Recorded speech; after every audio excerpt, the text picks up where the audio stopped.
საქართველოს თავდაცვის მინისტრის ვიზიტი ისრაელში დასრულდა. ორდღიანი ვიზიტის ფარგლებში საქართველოს თავდაცვის მინისტრი ლელასანი ებრაელ კოლეგას მოშე იალონს შეხვდა. ქართული დელეგაციის შეხვედრის ოფიციალური ცერემონიალი ისრაელის თავდაცვის სამინისტროში გაიმართა. შეხვედრაზე მხარეებმა ორ ქვეყანას შორის სამხედრო თანამშრომლობის პერსპექტივები განიხილეს. საქართველოს თავდაცვის მინისტრმა ებრაელი კოლეგა საქართველოშიც მოიწვია. ვიზიტის ფარგლებში საქართველოს თავდაცვის სამინისტროს დელეგაციამ ისრაელის ეროვნული შურების მრჩეველთან და თავდაცვის სამინისტროს სამხედრო პოლიტიკური ბიუროს ხელმძღვანელთანაც გამართა შეხვედრები.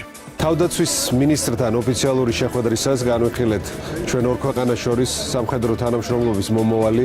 შევთანხმდით, რომ შევიმუშავებთ ერთობლივ გეგმას უახლოესი 1 თვის განმავლობაში, თუ როგორ უნდა განვავითაროთ სხვადასხვა პრიორიტეტული მიმართულებები ჩვენი ურთიერთობა. ეს შეეხება სხვადასხვა შესაძლებლობების განვითარებას ორ ქვეყანას შორის, ასევე თავდაცვითი შესაძლებლობების და სამხედრო ინდუსტრიის შესახებ ჩვენ შესაძლო თანამშრომლობას და ასევე ვიზიტით მოვიწვიეთ საქართველოში ისრაელის თავდაცვის მინისტრი. ეს იქნება საფუძველი ჩვენ ორ ქვეყანას შორის უსაფრთხოების და თავდაცვის სფეროში მომავალში ურთიერთთანამშრომლობის განვითარებისთვის.